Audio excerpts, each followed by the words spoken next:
Boa noite, irmãos, frequentadores, trabalhadores da Casa Espírita Eulália Nogueira.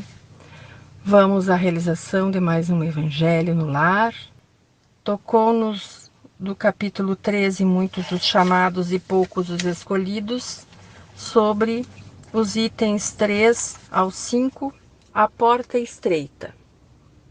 Rogando nesse momento que Jesus, Mestre Divino, esteja conosco, nos orientando, nos iluminando, nos fortalecendo.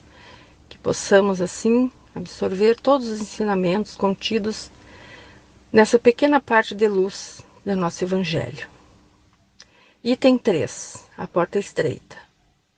Entrai pela porta estreita, porque a porta da perdição é larga, e o caminho que a ela conduz é espaçoso, e há muitos que por ela entram. Como a porta da vida é pequena, como o caminho que a ela conduz é estreito, e como há poucos que a encontram. São Mateus, capítulo 7, versículo 13 a 14. Item 4.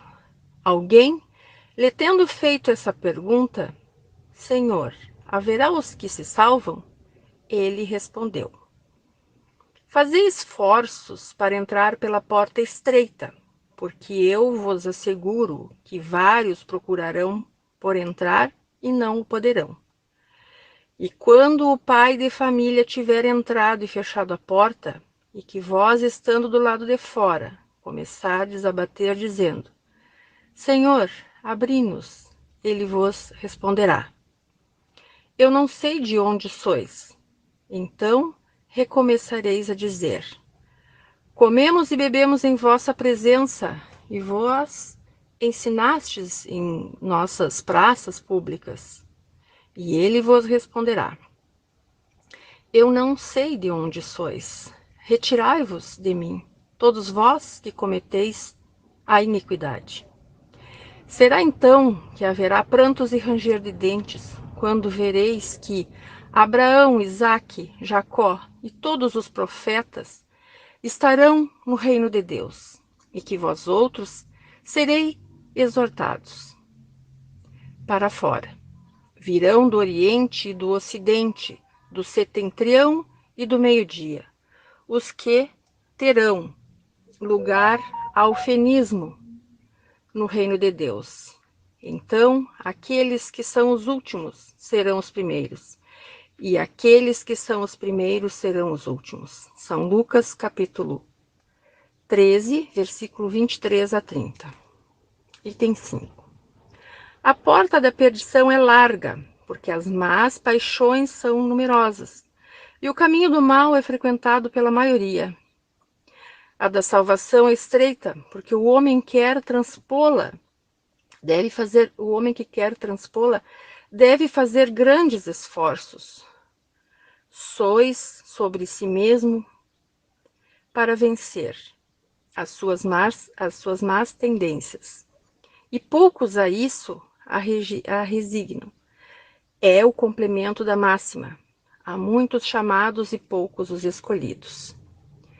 Tal é o estado atual da humanidade terrestre, porque a Terra, sendo um mundo de expiação, o mal nela predomina. Quando ela estiver transformada, o caminho do bem será o mais frequentado. Essas palavras, pois, devem entender-se em seu sentido relativo e não no sentido absoluto. Se tal devesse ser o estado normal da humanidade, Deus teria voluntariamente votado a perdição.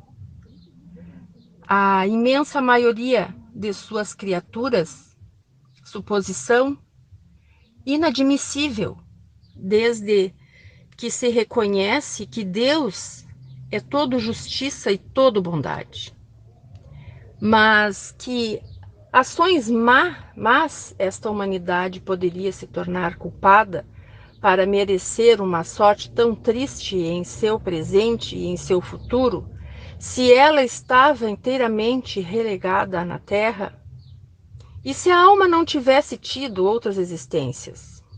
Por que tantos entraves semeados em seu caminho? Por que essa porta tão estreita, que é dada ao menor número transpor, se a sorte da alma está fixada sempre depois da morte? É assim que, com a unicidade da existência, se está incessantemente em contradição consigo mesmo e com a justiça de Deus, com a anterioridade da alma à pluralidade dos mundos, o horizonte se amplia, a luz se faz sobre os pontos mais obscuros da fé. O presente e o futuro são solidários com o passado. Então, somente se pode compreender toda a profundeza, toda a verdade, toda a sabedoria das máximas do Cristo. Então, retificando, o capítulo que lemos hoje é o capítulo 18, né, do item 3 ao 5. Então, assim, comentar, né, amados irmãos, um capítulo com esses parágrafos tão claros, né, esses itens, sobre a reflexão que devemos fazer sobre a porta estreita. O que significa isso, né? Que o caminho do bem, o caminho do amor, o caminho da caridade, ele é mais difícil da gente fazer. Porque ainda enquanto homens imperfeitos que somos, por mais que já tenhamos, né, tido a presença do Cristo, com seu modelo, com sua luz, com todo o seu amor grandioso, nós ainda temos dificuldade dessa prática do bem, do amor ao próximo, do perdão, de arrancar de nós todas as iniquidades do orgulho, da vaidade, que são as grandes chagas da humanidade. Nós ainda, por mais que tenhamos agora já há 2 anos praticamente passando por essa pandemia, a gente vê assim que ainda a vaidade, a malícia, o orgulho, a vaidade das pessoas ainda em fazer determinadas atividades que comprometem a saúde pública em plena pandemia, isso também é uma forma da gente refletir sobre essa nossa grande dificuldade que temos de passar pela chamada porta estreita, que nada mais é do que o caminho do bem, como nesses trechos aqui que fala, né, que a pluralidade da existência é que faz com que nós vamos aprender e vamos poder nos elevar degrau a degrau e chegarmos ainda a ser uns seres, né, não perfeitos como Deus, mas jamais perto da sua imagem e semelhança, com um imenso amor por nossos irmãos, reconhecendo toda a humanidade como sendo irmãos, né, independentemente de fronteiras, de credos, de raças, de religiões, mas ainda estamos neste caminho, né? Que o Mestre Jesus nos esteja sempre presente no nosso dia a dia, nos orientando, nos esclarecendo, que nós possamos, absorvendo esse aprendizado do Evangelho, seguirmos o caminho e que consigamos passar assim a porta estreita, com os corações cheios de amor, cheios de esperança, que possamos ajudar uns aos outros. E vamos neste momento tão sublime, depois da leitura desse Evangelho, que nós possamos